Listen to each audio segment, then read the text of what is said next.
Florida Anon here. Full-time guide by trade. I work backwoods, swamps, pine scrub forests, freshwater, and saltwater for trophy game hunting/fishing.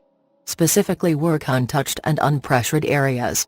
Have seen and experienced a lot of weird and terrifying things over the years, and heard more than a few stories from other guides.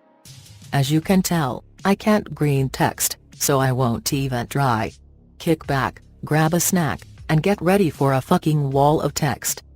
Old heads in the outdoors industries around here don't like people talking about things that happen, for fear of scaring off business and tourists that they depend on for a living. Didn't fully understand until recently just how far up the ladder that suppression of information goes. The state of Florida, FWC, and other land management/outdoor-oriented entities are, and have been for decades, pushing things under the rug so as not to reduce Florida outdoors tourism. Due to this, I feel like it's time someone started telling people about some of the things going on down here. I could give a shit if you believe me or not. A lot of what I have to tell are my own stories, and I'll share them as well as I can remember them, but it's hard to describe things that not only don't make logical sense and happened quickly during what were, at the time, extremely terrifying moments. The other stories will be second-hand accounts from other guides that want to get their stories out.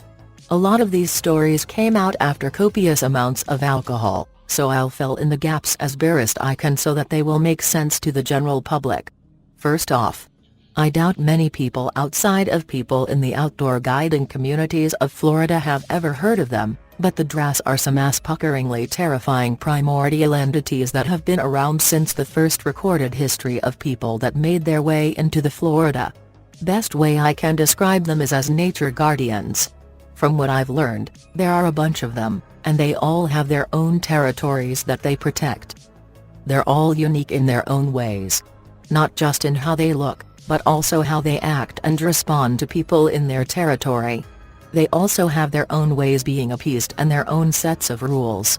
The general idea of keeping them happy and respecting the nature in their territories is a good way to keep them away from you. There's the amalgamation that looks like a giant lump of dead animals all smashed together in a moving pile. I'm pretty sure that one's sole goal is to scare away anyone that makes its way into its territory, because if the giant mass of moaning and screeching flesh doesn't send you running away with bricks dropping out of your pant legs, then the smell will definitely drive you off. Next, and my personal favorite, is the raccoonipede. It's been known to have a relatively small territory compared to the other Dras I've heard about, but this fucker is a whole different kind of terrifying. Take 20 to 30 raccoons and lop one in half. Now lop the heads and tails off the rest. Take your pucker-inducing parts and stitch them all together with the front half of your first raccoon at the front and its ass at the caboose. Now you have a raccoon-pede. Now take said furry abomination and make it deathly silent. You can imagine the fear and panic it causes when someone looks up into a tree that they were looking at seconds earlier and sees this fucker peeking back at them. Luckily, this one is relatively harmless and is well known for accepting gifts in the form of food and parts of game taken in the area. I can always talk about more, but that's up to you guys. The last one I'll cover is the broken Dras. This one specifically stalks a certain river system in the central Florida area. It's fucked up. No one can really pinpoint what made it the way it is, but most guides blame it on people encroaching on the river system and destroying/building out the forest surrounding the river. None of the other Dras are purposefully malicious. This fucker wants nothing more than terror, fear, and harm for the hell of it. It's the only Dras I've ever had a direct encounter with, and this thing is fucked. Honestly, my encounter with the thing is a story in its own right. Let me know if you want to hear more and I'll gladly share.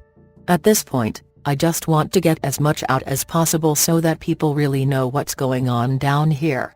Well, I guess I'll keep telling you guys about the Dras that I've had an encounter with. First-hand information first to give you guys a good feel for them before I try and tell you other people's stories. This particular Dras likes to roam a portion of what's called the Econlockhatchee River system. It's a tributary of the St. Johns River and runs through the heart of central Florida. It's said that all the development on its land has pushed it back farther into the river system, and that may be why it's so fucked up, but honestly, who knows? We don't understand much about these things, and this one really doesn't give a shit about us. I was making my way through the river system, scouting potential fishing spots for a client that was looking to bag some big trophy fish in untouched waters when I had my encounter with it. I'll never forget the smell. That was the first thing I noticed.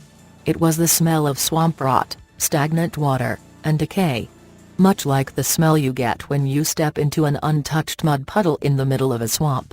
I was making my way through some game trails in relatively high and dry grounds near what I knew to be a productive fishing area when I got hit with that smell. The fact that it was so out of place for that area made my hair stand on end, and an immediate feeling of wrongness washed over me. I've seen and dealt with more than my fair share of hostile animals and people in the wilderness, and have learned how to keep my cool, even when I feel like I'm about to die. This feeling flushed all that right down the drain. I immediately broke one of the most important rules in outdoors guiding. I blindly hauled ass into the brush like a scared kid. I remember almost immediately losing track of where I was and almost any sense of direction, despite knowing this whole area like the back of my hand. It was like the entire forest had turned against me. Every time I slowed down, the smell would get stronger, almost like it was following me, and if I slowed down, it would try to overtake me. It was enough to keep me running until I felt like my lungs were about to burst. No matter what I did, said, or tried to do, the damn forest kept getting more and more unfamiliar until I was forced to stop and try to survey my surroundings. I almost shit a full brick wall in my pants when I saw that I had stopped not a few dozen feet from where I had initially been hit with the smell. I was running in fucking circles.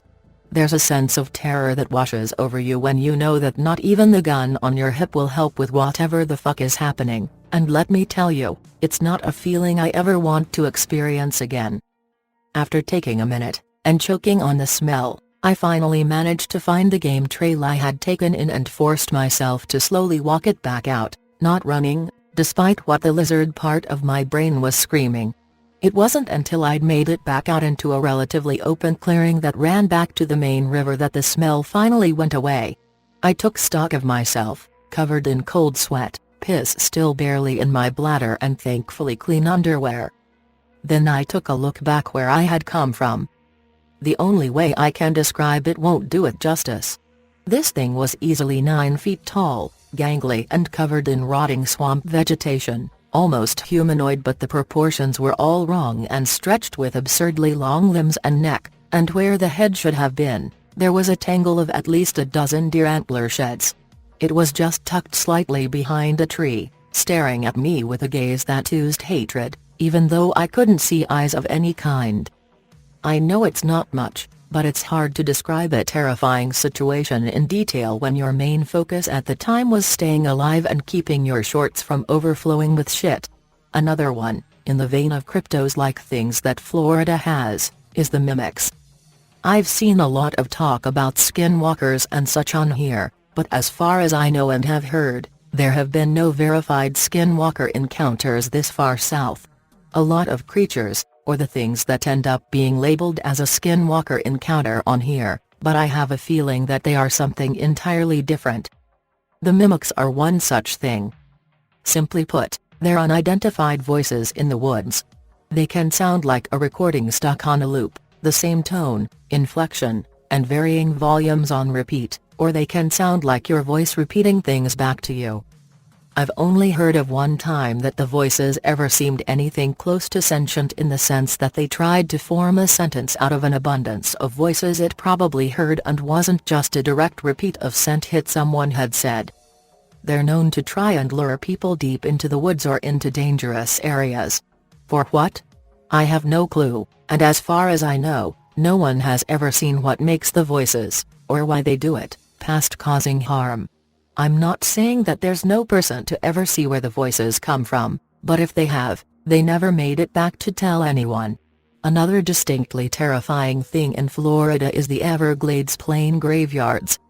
There have been many a plane crash in the Glades, and while some of them are easily verified and explainable, there are more than a few that have gone unreported and unexplained. The phenomenon around the crashes that is really scary involves how these downed planes seem to pop up and then disappear throughout the glades. You're always told never to use downed planes as landmarks when you're navigating the glades due to how frequently they pop up and then disappear, and also seem to move of their own volition. I was once told by an old-timer that if I ever came across more than one downed plane in a half-mile area, to immediately turn around and not come back for a couple of weeks. The superstition is that the plane graveyards are a marker to an area that is a kind of soft spot between places in time and space. A spot where things go in, but never come back out, or if they do, it's not the same as how they went, or when they went in. An old story passed around by guides is how a man was searching for a gator fishing area, only to stumble across one of these plane graveyards, only to be warded off by another boat. After describing the boat and planes to an FWC officer, due to how freaked out he was by the whole situation, he was informed that what he saw was impossible because the boat and man he was talking about were declared missing and legally dead over 20 years prior. Was talking with the other guide who was scouting spots with me yesterday, and he brought up a good one that you guys have mentioned here and there in this thread. Skunk apes. His only encounter with one was a doozy from the sounds of it. He heard reports of something tearing down stands and feeders on a hunting plot that he leased out with a few other guides, and no one could seem to figure out what was doing it. The rest of the guides were lazy, and didn't spend as much time on the property as he did, and blamed it on local shitheads tearing up property for fun.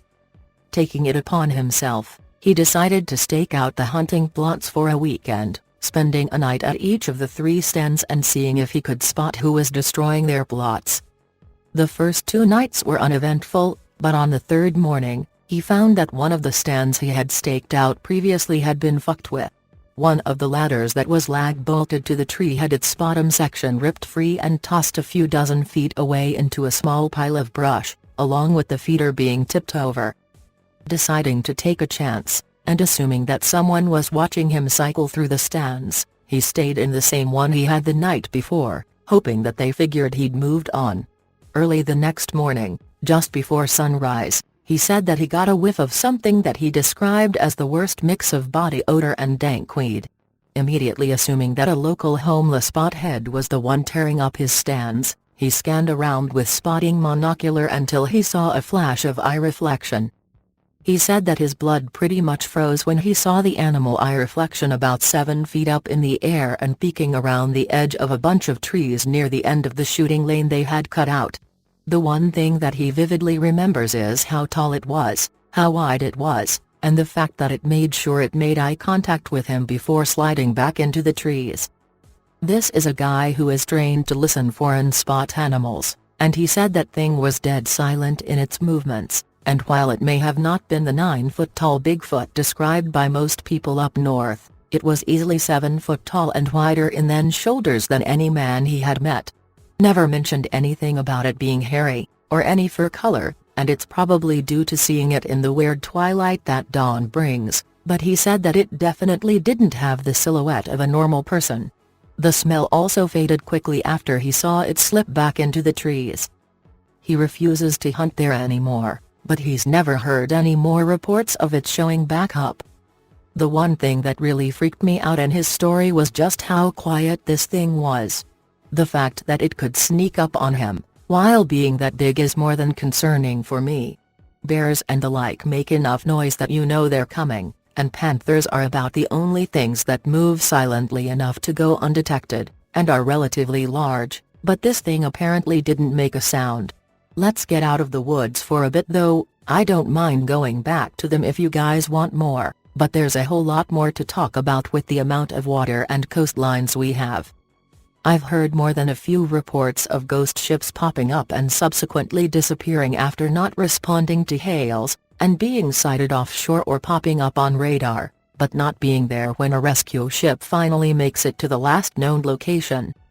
The only one I've personally happened upon in that vein, while maybe not overtly supernatural, was enough to make me ditch the boat after tossing in an EPIRB for the CG to track down. We were running about 25 miles off the east coast chasing kingfish when we heard a call go out across VHF channel 16 for a boat in distress. We heard the initial hail for Mayday, but the person sending out the call was doing it to report an empty vessel floating away from a well-known spot for reef fishing. We were nearby. Some decided to swing by and see if there was still a need for help due to not seeing many people out on the water that day. I've seen boats drift off anchor while someone is diving, and leave them stranded, and other similar events, so we figured it wouldn't be something critical unless someone was injured and had fallen overboard. We hailed the person sending out the Mayday call for the other vessel and they said that they were the only two vessels in the area and he hadn't seen anyone in the water, or bubbles rising like someone was down below scuba diving. Weird, but still nothing creepy.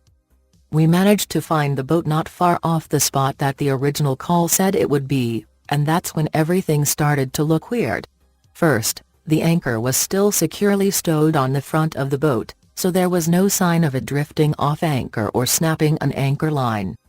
What really set our hair on end was the signs that it had been adrift for a while. The bait on the deck was hard and crusty.